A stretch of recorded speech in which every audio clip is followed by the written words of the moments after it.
As you saw this morning, I sent out a remind. From now on, for students that are out, because of various reasons, I will be making some videos of the pertinent lessons that we do in class. Not everything, but the important stuff. When we solve example problems, I'll make sure that I'll make a video so you can always come back to it if you're here, or you can watch it if you're at home. Okay? So today we're going to wrap up our unit on the part of this unit that covers gravitation. We're going to look at some laws of planetary motion that were set down long before Newton came around, at least 100 years. I think about 100 years. And then we'll wrap it up. We'll wrap up gravitation and then move on to just general circular motion, which obeys the same rules as circular orbital motion. Only we have different forces instead of the gravitational force acting as the centripetal force. Now, what I like to do now is talk about Kepler's laws. So Johannes Kepler came up with 3 laws of planetary motion. These are mentioned in the AP Physics 1 standards. I haven't seen too many questions about them on any AP exam, but that's not to say that they won't be there because they are in the standards. So it's Kepler's 3 laws of planetary motion. The first is, and what is Kepler studying? Before I even start talking about this, there was a guy named Tycho Brahe. Has anyone ever heard of Kepler or Brahe? Okay, so Tycho Brahe, Tycho sometimes people call it, I don't know the correct pronunciation. Tycho Brahe was an observational astronomer. I was shocked second period today to learn that students don't know that the stars are fixed in place in the sky, but the planets, i.e. Mars, Venus, Jupiter, they look like stars when we see them, but they move night after night, month after month, year after year. Are we aware of this? You're aware that we can see Venus from here. It's literally the first star that you see in the morning and the last star that you see at night. Why is that always the case? Because it's closer to the sun than we are. So when the sun is just about to set, Venus is closer to us, or to the sun. And there's times when I guess it's not visible, but most of it's right there. So, and then you look away from the sun and we see Jupiter and Mars, and we can watch them. And the background stars don't move. That's not true. If these are the background stars, like the Big Dipper or whatever, those are background stars, they don't move on human lifespan scales. But they do move, right? If you were to take a nap and come back 100,000 years from now, the constellations would be unrecognizable. You would not see them. All of the stars will have moved by enough that we will have noticed it significantly. But over the span of several human generations, it's nothing. It's absolutely nothing. But planets orbit, Venus orbits the sun faster than Earth does. Jupiter orbits the sun. It takes several years, but it's not like it's outside of the lifespan of a human being. I think it's like 10 years for Jupiter. Mars, it's like 1.5 years or something. 2 years? I don't know. Do you know, Amanda? I don't know. But the thing is that if you were to say, okay, I look out tonight, I'm using a different color for this. I look out tonight, and I see that thing that we call Jupiter, and I see it right there. And when they were first looking at this, did they know, this is the 1500s. Did they know that that was a planet, a giant gas planet, that's like significantly larger than the Earth, and that's an understatement? No, they didn't know. They just saw that bright thing in this is a star that they noticed that, if they come and look at it a month from now, it's over here, or a day from now, it doesn't matter. And they see that it moves through the sky. And so they called them the wandering stars because they look like stars. They reflect sunlight. We see a bright little light, and they reflect that light, and we see them. You guys remember when people thought that the Earth was the center of the universe? You guys remember that? You were around then? Yeah, they thought Earth was the center of the universe because it looks, like everything goes around the Earth, right? That's what we see in the sky. It was watching these wandering stars that led them to say, no, that can't happen. Because sometimes these guys would take paths like this. They would go backwards, and then they would go forward again. And they would make, like in the night sky, night after night, and they make these weird things, they'd call them epicycles. And they came up with all kinds of crazy ideas to explain that in the context of an Earth-centered universe. And it didn't make sense. Like, they had to invent all this stuff, and it would all get out of whack after a few years anyway, and nothing would work. But it turns out that if you got a planet here, and a planet orbiting here, and then a planet orbiting here, this guy's going faster because he's closer. So the view of, say, this planet from this planet, if he's going slower, we see it over here in this part of the sky, and then as it kind of crosses, I can't do this like this. I can't draw this and illustrate that. I have a simulation I'll try to show you. Anyway, bottom line, to explain these epicycles, all you have to do is assume that the sun is at the center and the Earth is one of those wandering stars. And then the whole problem goes away. Because the only reason you see that, it's not that it's actually moving through that path. It appears to move that path based on the changing vantage point of that planet from the Earth, which is also moving. Right? So it's very complicated. But once you make the sun the center of the solar system, then it fixes it all. And then if you're the first person to talk about that, you get burned at the stake or you get put on house arrest for the rest of your life. But after a few years, it gets vindicated, and sure enough, yeah, Copernicus was right. So that's not. I like talking about that. I like talking about astronomy, but in the context of what we need to learn in this class, of course. So going back to Tycho Brahe, Tycho Brahe sat there on it, and he was rich. He was rich, so he had a lot of spare time, and he just went out very comfortable and just laid down and would watch the sky night after night. And he would plot the positions of the wandering stars. And he did so meticulously. To say meticulously is an understatement. The amount of work that this guy did just to plot the positions, just collecting data, not really trying to explain anything, just like tracking it just for the sake of having that information available to humanity. He just felt the need to do it, and he did it for years and decades and so long, just all the time going out and just because Jupiter, it's over 10 years, I think, is its orbital period. So you got to watch it for that long before you see what it does in one Jupiter year. So he's doing this for years and years, and he was also kind of weird and he was secretive, and so he didn't really share that data with anyone. And so one of his students, named Johannes Kepler, wanted the data because he was real smart. Brahe, a very good data collector, very good experimental observational astronomer.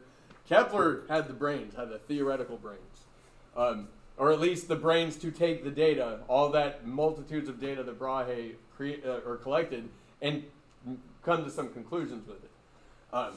So the problem is that Brahe was kind of a jerk, and he was very secretive, and he was like, "You're smart, I don't want you to have it."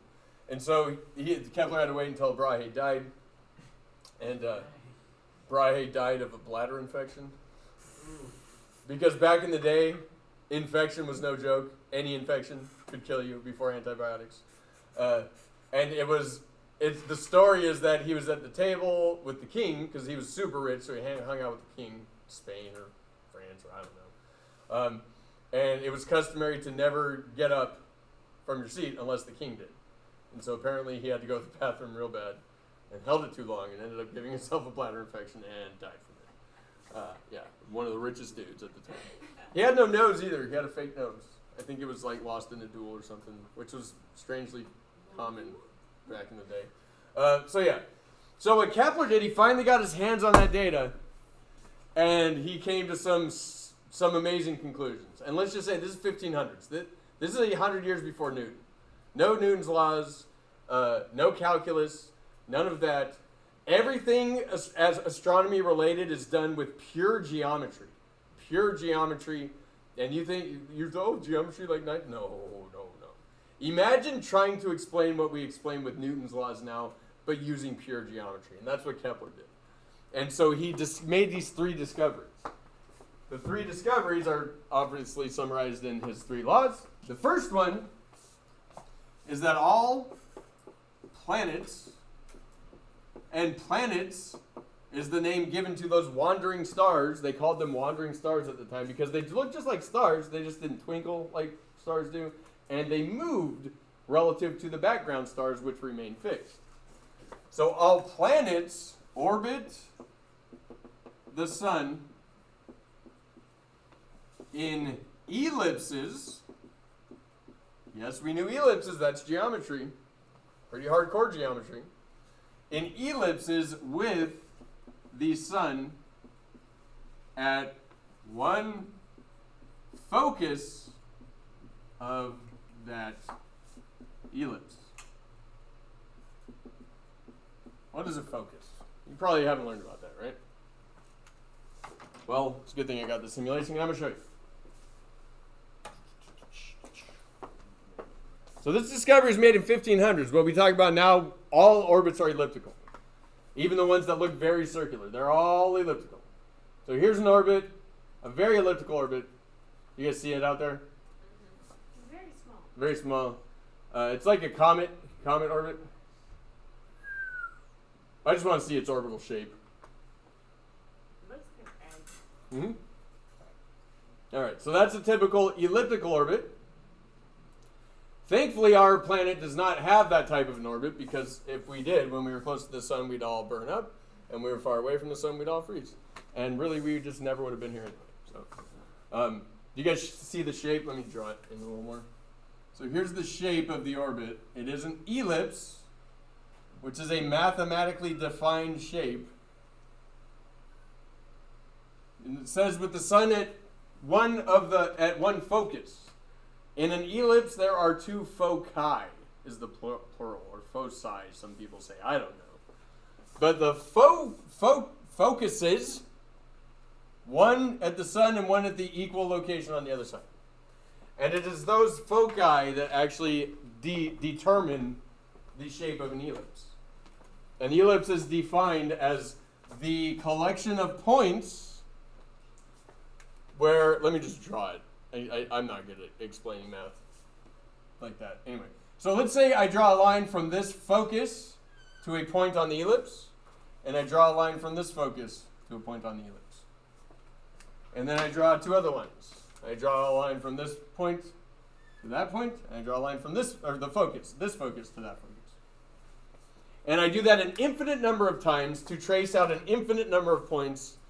And if the sum of these two lengths is the same as the sum of these two lengths is the same as the sum of all the other two lengths that create all the other points, then the shape that it traces out is an ellipse. Okay? So if this was 1 meter and this was a half meter, that's a total 1.5 meters. If I take any other point here and draw a line from that focus to there and that focus to there and add it up, I get the same value. If that is true, then I have the shape of an ellipse. Okay? So, and please remember what Kepler is using to make these discoveries. He's using hand-drawn documents by a dude that was just laying on his back.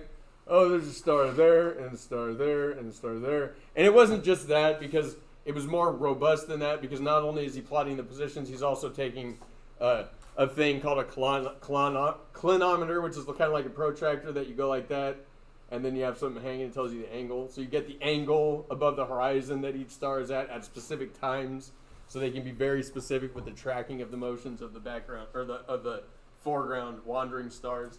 Like, it's incredible what they're doing in the 1500s. This guy was just collecting all that data, and this guy came along and figured this out.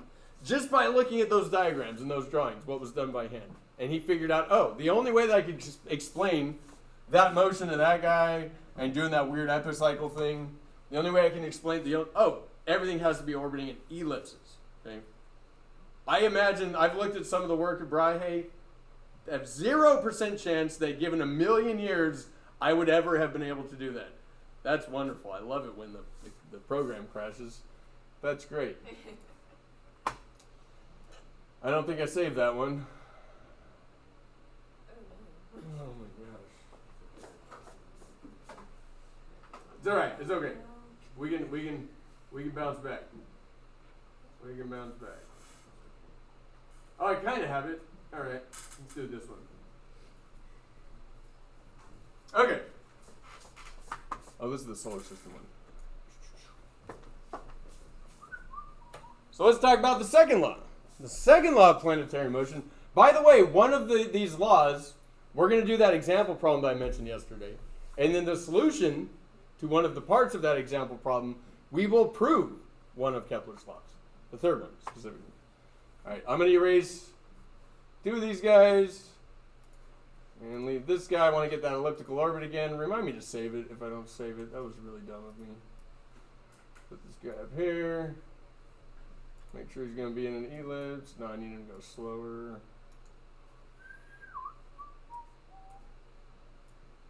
Sorry, this is all Brenda's fault. Hey. I did laugh, but it wasn't anything personal. That one wasn't good. I still want a nice ellipse. I want a really good ellipse. That's not ovalish enough. 1.5 maybe. Yeah. There we go. That'll be good. All right, and then I need to draw the tracer.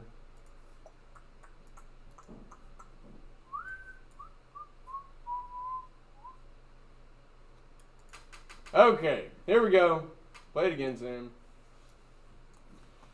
This is the one that blows my mind. Well, this is the third one. This one, this one's crazy that he figured this out. Okay. And by the way, he's talking about this, all this stuff in relation. You guys didn't tell me to save it.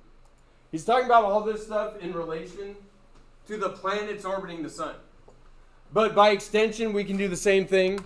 Same laws apply for everything that orbits the Earth, like the moon and all the artificial satellites that we put there, or anything that orbits any other star or any other planet. The 40 moons that orbit Jupiter, how many there are now, I never know because they always increase in number. They're all orbited, so the same applies. It just so happens that when they were figuring this out, they couldn't see all that stuff. They didn't have artificial satellites, and so they were just doing the context of the sun and the planets and the comets moving around the sun. So there's our elliptical orbit. The second one says that. Oh yeah, I still haven't saved that. Solar system. I'll just call it planet. 2. There we go. What? No space left. Are you? All right. Well, let's hope it doesn't break. Okay. So Kepler's second law says that planets sweep out equal, and I'll show you geometrically, visually what this means. Planets sweep out equal areas in equal time intervals.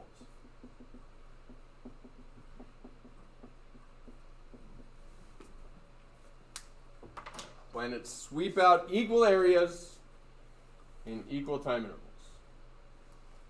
What do we mean like that? Well, let's say we start at point A in our orbit. And let's say 1 month later, I am at point B, and it's there. Okay. And so A and B, now the area sweeping out the area, we connect the center of the sun to those 2 points.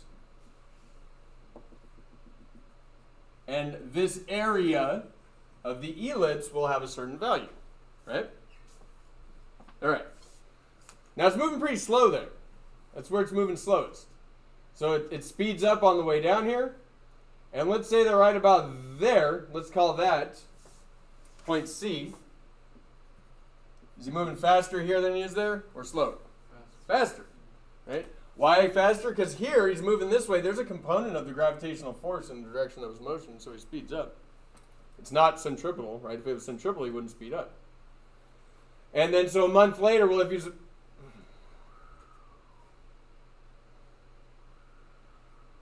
This is going to be a great video. This is going to be a great video. So, hold on. I'm not reopening it, but please, here was the sun, right? Sun was blue. He's moving faster in this part of the orbit, so he's going to cover more distance in that 1 month. So maybe he comes over to here. And then I connect to the center of the sun through those 2 points. This area is the same as that area. How did he figure that out? I have no freaking idea. I have no idea how he figured that out, but he figured that out. And we can now prove it now. Not in this class. It does require just a little bit of calculus, but it's not a difficult proof. So you can actually prove that that's true with a little bit of more knowledge than you'll have at the end of this class. The third one is the one that actually you might have to do as far as like the calculating part. You'll never have to actually calculate these areas or anything. It's interesting to know. But the free response question that we're going to work together right now will actually prove the third law. And the third law is another one that, again, it's very weird that it's true, but the third law says that, actually I'm not right with here. The third law says that essentially the square of the orbital period of any planet is proportional to the orbital radius of that planet cubed. Now notice I said radius, like it's a circle. The true Kepler's third law has to deal with minor and major axes of ellipses or something like that. But in the case of a circular orbit, it's just a radius, orbital radius. You can think of it as the average orbital radius for a largely circular orbit like the Earth's orbit. Okay. So again, how do you figure that out? I have no idea. How do you know that, if you square Mars' orbital period and divide it by Mars' orbital radial distance, you get a constant? Because if these are proportional, that means that I can turn this into an equation with some constant, right? If these guys are directly proportional, the rules of mathematics say I can say, all right, well, I'll turn it into an equation by just saying some constant. We'll call it C times R cubed. Right? I've now turned a proportion into an equation. Do we understand that? That is something you want to grasp before you go much farther. What a proportion is and how it leads to equations. So what this also means is that the ratio of the orbital period of, say, Mars to its orbital distance from the sun is equal to some constant number. And if this is a law for all the planets, then the orbital period for any planet orbiting the sun squared divided by the orbital distance for any planet from the sun cubed, it's going to be the same number. And sure enough, it is. Okay? And we'll prove that in the FRQ that we're about to use. This is 7th period, right? 6. You're so close. Okay. So yesterday I mentioned an FRQ and we didn't get to it, so we're going to get to it today. You haven't even rambled today. What's that? You haven't even rambled. I know I'm doing a good job, huh? I'm talking about space too. Can I erase all this?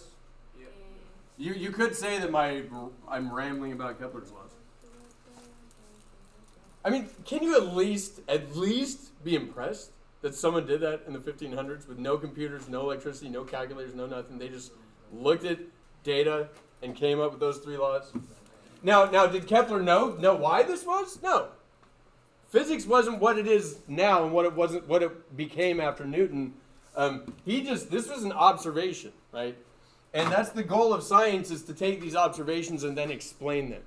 So yes, it took a while for science to end up explaining that, because it took the invention of Newton's laws and calculus to end up explaining that result. So this was observed in the 1500s, and then Newton figured out why, or at least how to explain it mathematically in the 1600s, the later 1600s. Okay, so I'm going to write that up here, though, because by the end of this problem, we will have shown that the square of the orbital period of any object is proportional to the cube of its orbital distance. Does that make the square root of... The square root of r cubed? Yeah. Yeah, if you have the equation, yeah. But what's going to be interesting is the constant. The constant there that we discover, it's going to be a combination of values that are important and that we've seen before. But anyway, you might want to pull this up, because I am going to turn it, well, no, I'll keep it up.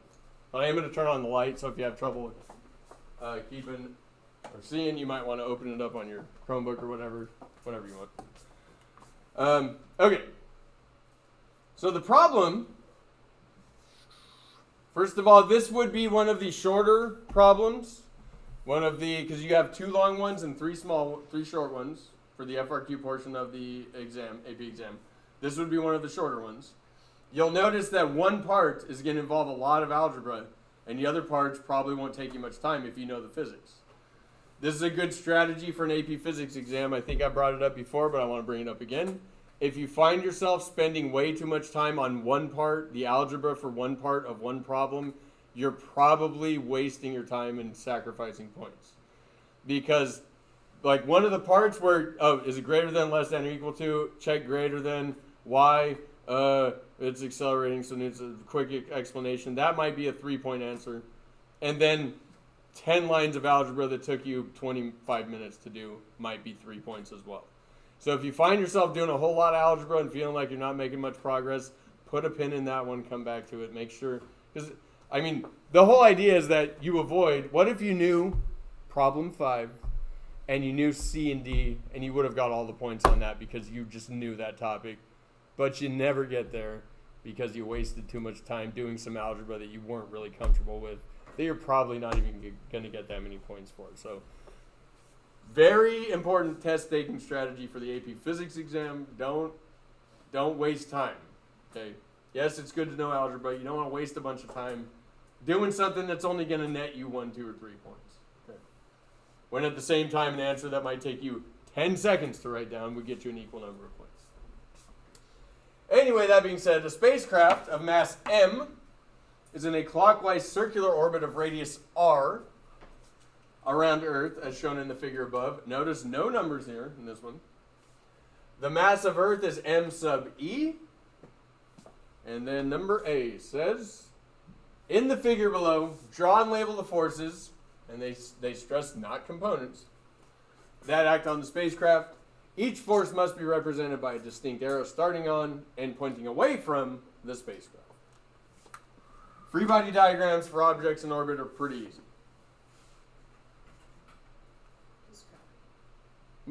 Describe it. Which way is the point? Points down, right? Towards the center. Towards the center. Along that line, right? Yeah. So that's the gravitational force. That's probably 2 points right there. The algebra that we're going to do for part B, the algebra that we'll do there is gonna maybe worth 1 more point in that free body diagram, maybe 2, maybe 3, I don't know, but still not like 10 times as much. That's the answer. That's it. So I'm going to scroll up and erase that if that's okay. BI. In solving this part of the problem, we will be proving Kepler's third law of planetary motion. So part BI says derive an equation for the orbital period t of the spacecraft. So I need to calculate t in terms of m, little m, that's the mass of the space shuttle, me, the mass of Earth, the radius of the orbit, and fundamental constants. We've talked about these types of problems before, right? We are solving this problem symbolically, right? Our answer is an equation. Our answer is an equation. That equation can have numbers in it, obviously. It can have fundamental constants in it, like little g or big G or r from the ideal gas law. It can have little m, it can have me, it can have r, it cannot have any other variable. You put any other variable in there, then you're going to lose points. So keep that in mind. When you're doing the AP exam, I recommend actually underlining that stuff. Right? Those are the only things that can be in my answer, plus numbers. Pi is a number, by the way. So, yes, you can have pi in your answers. Very often you have pi in your answer. That's a weird thing to say. Okay. Why is the pie my answer like that? Why is the pie my answer like that? That's what was going through my brain. Okay, so we got to derive an equation for the orbital period t of the spacecraft in terms of all that. And this seems, just throwing that out there. Derive an equation for the orbital period t. Now keep in mind that we've already drawn a free body diagram, right? That's the free body diagram. We're asked to find the orbital period t. Do we have an equation with the orbital period t? By the way, do we have an equation with the orbital period t on the formula sheet? No. And yet you still have to know how to answer this question. So what equation do we have for the orbital period t? Look at your formula sheet. It's not there. It's not there. Other than the ones that we just learned, Yeah. we may not have one for capital T, but we do have one Oh. for FG. No, I'm talking. I'm talking about an equation with FG that involves the period t. Oh. No. No, Guys, where do we see the period t? You guys, Is it just time? speed is distance over time. You guys remember that? Yeah. I thought. For an object that moves in a circle, didn't we talk about this? The time to take to go around one time is the period. Did we talk about that? Oh, this was. I always thought that the time on that was lower. Okay, you guys are looking at me like I'm crazy, and I feel like we talked about this yesterday. Not yesterday. It's been a while, and I also thought that the distance over time was period is lowercase equal t. to We didn't talk about this. 2 pi r squared or 2 pi r over. We didn't talk about that. No. I always No? thought it was I've seen lowercase that. t. No, I've seen Oh my that gosh. before. You weren't even Look here. at the Yeah, I know, and I've seen that. Okay, Crazy, bro. I'm sorry. Look at the My bad. Is that there? It's What did right we do there, bro. yesterday? That stuff looks like a T. All right, what? Okay. Here we go. Here we go. I'm teaching it to you now then. All right? Are you ready? This is one of those equations. There's a handful of them that I'll summarize, by the way, at the end of the year before the AP exam. There's a handful of equations that are not on the formula sheet that you will have to use. This is one of them. However, it is an iteration of the first physics equation that you ever learned back long before you were in high school. At least you were supposed to. And that is speed is distance over time. Speed is distance over time. If I'm talking about an object orbiting another object, we call the time it takes to go around one time something special. It's a time, but it's a special time because it's the time for one thing. It is the period, right?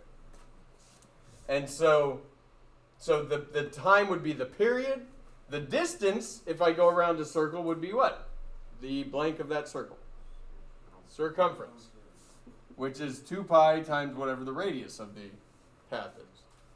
Divided by, and if it's period, it gets the capital T. And we got quite a few students in here in pre-cal, right? Yeah. Let me show you something. As long as it doesn't freaking crash again. Let me show you something that you might find interesting.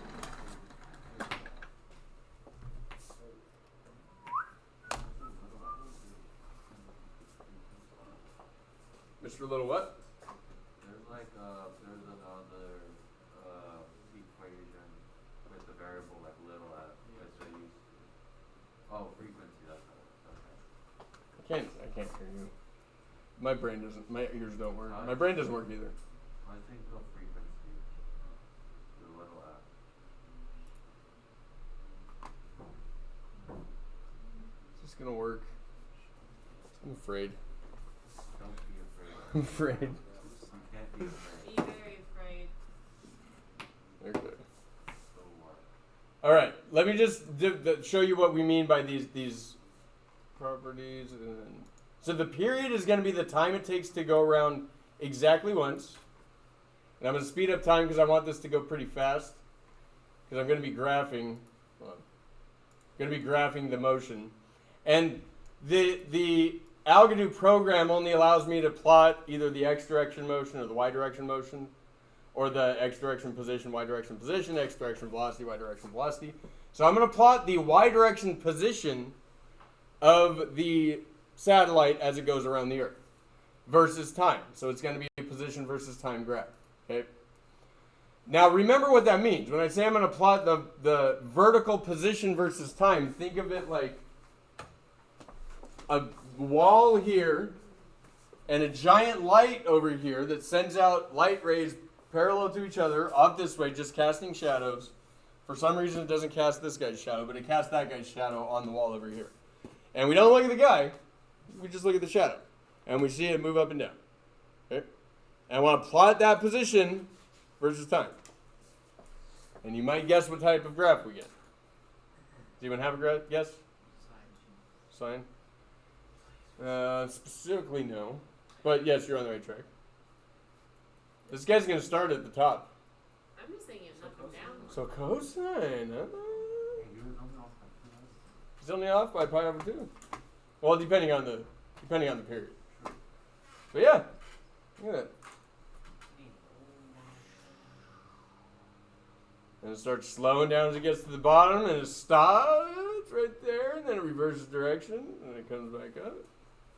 Those of you that know calculus, it stops right there because the slope is 0.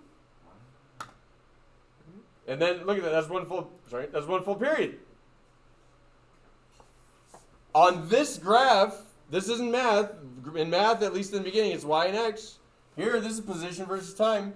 This time is one period. It's the time it takes to go around one time. That period is also the period of that cosine graph. It's one full cycle of the cosine graph, right? So it's the same period. I think they use capital P in your pre-calc class. But that period with 2 pi over b or whatever, it's the same period. It's the same period. Same one. So thank you, Algodu, for not crashing there. All right.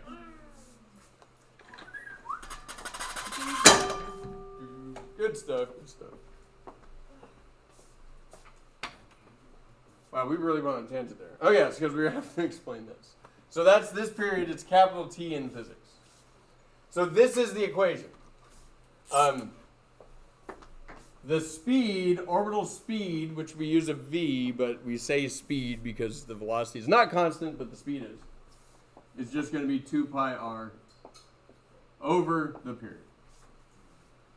So going back to number bi over here, do we know an equation that has the period t in it? Oh, it's that one that we learned a long time ago, right? It's that one. We learned like 2 weeks ago or something. Yeah. So 2 weeks ago, we weren't even here. So I'm gonna write that equation v equals 2 pi r over the period t. And then I think to myself, I can obviously solve that for t. If you can't, you need to come to tutorials more. We need to solve that equation for t, and will I have my answer at that point? Sorry, this is big R. I'm talking about. I need to use the symbols that they use. Is that all I need for my answer for this question? It's definitely not. Because if I solve this for t, I have 2 pi, which is fine. I have r, which is fine. But then I'd have a v in my answer. V is not on my list. If it's in my answer, then I lose points. Okay? So that means I need another equation that involves this stuff. Isn't v equal to something having to do with the masses? I don't remember. Yep, you're on to something. I don't remember. Newton's second law always applies. Right? So I could say the net force is equal to mass times acceleration. There's only one force here, and it is centripetal, correct? Yeah. So I can say the net centripetal force equals mass times centripetal acceleration. This doesn't really help us get to where we need to go. However, we should remember, and this is on your formula sheet, so you don't have to memorize this one. We always know this. So I can make that substitution, and now I got that v in another equation. So now I can start solving that system. And over here, what is the centripetal force? I erased my free body diagram. Let me draw it again. What's the centripetal force? Force of gravity. We will next week learn about certain cases where you have multiple forces contributing to a centripetal force. But for now, we got a single force. So in the next step, I can just say the force of gravity then equals, and this side becomes mv squared over r. All right. But now I've just introduced another variable that can't be in my answer. What variable is that? Oh my gosh. Fg, right? You got 2 equations.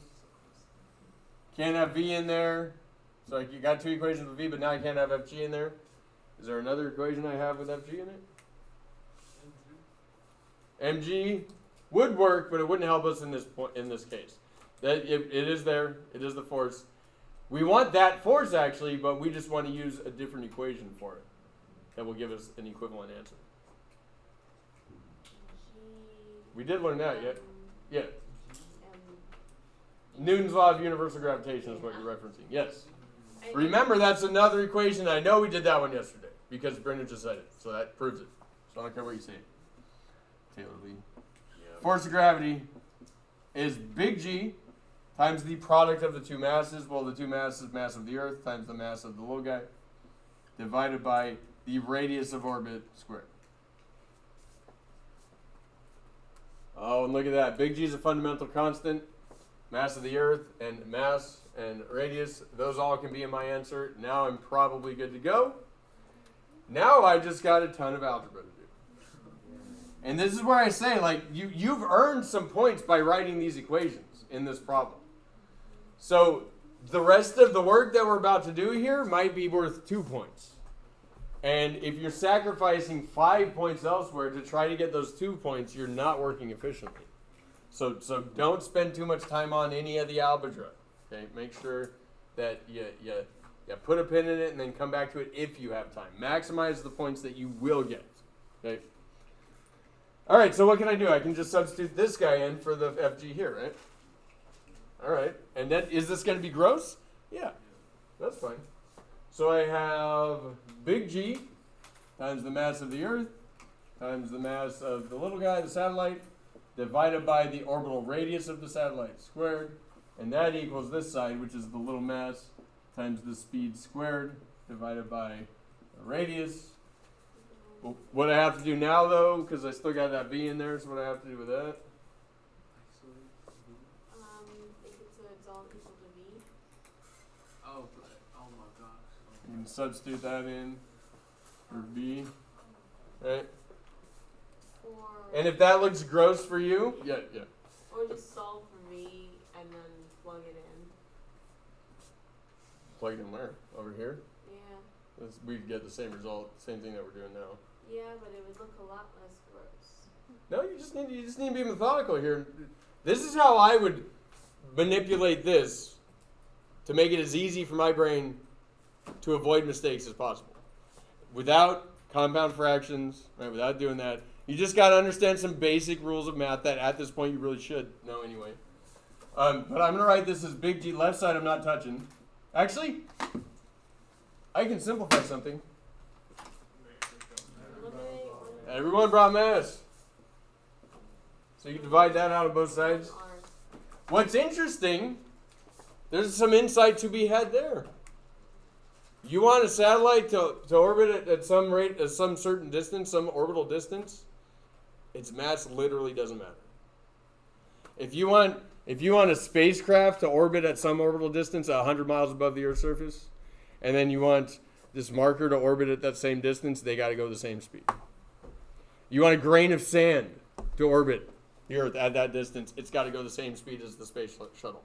How do we know that? Because the mass of the little guy just cancels out of the equations, and that has physical significance on reality. Okay.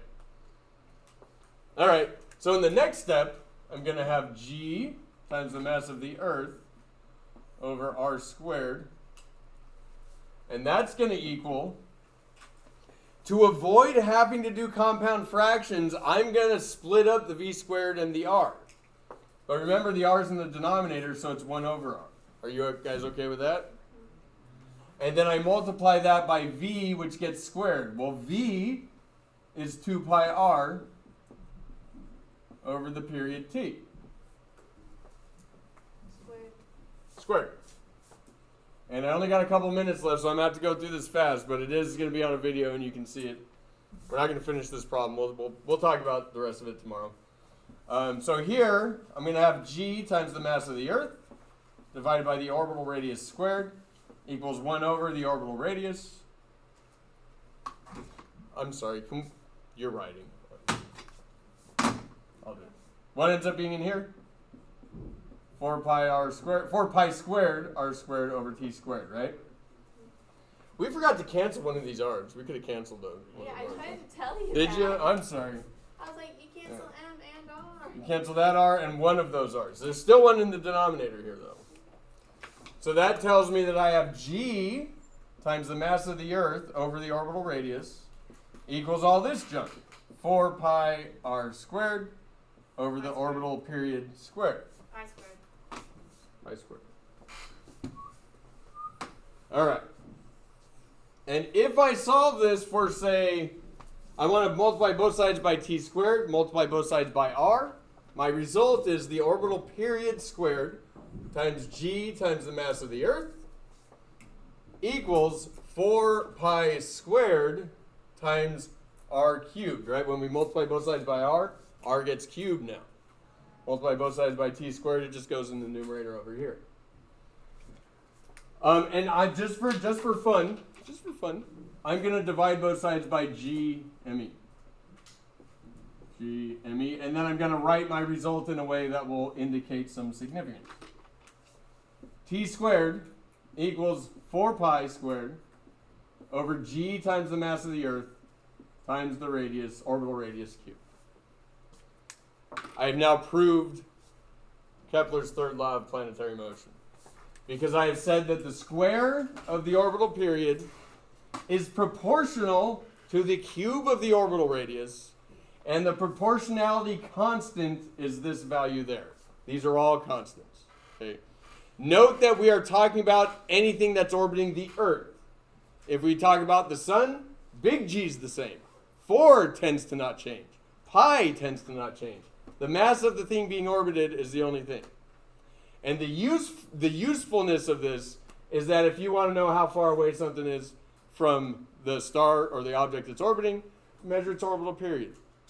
And as long as you know the mass of the thing it's orbiting, which is easy to figure out, you can easily find out the other thing. All right. Don't smash the like. Smash the dislike button. Don't subscribe. And hopefully this video will make its way onto today's campus spot.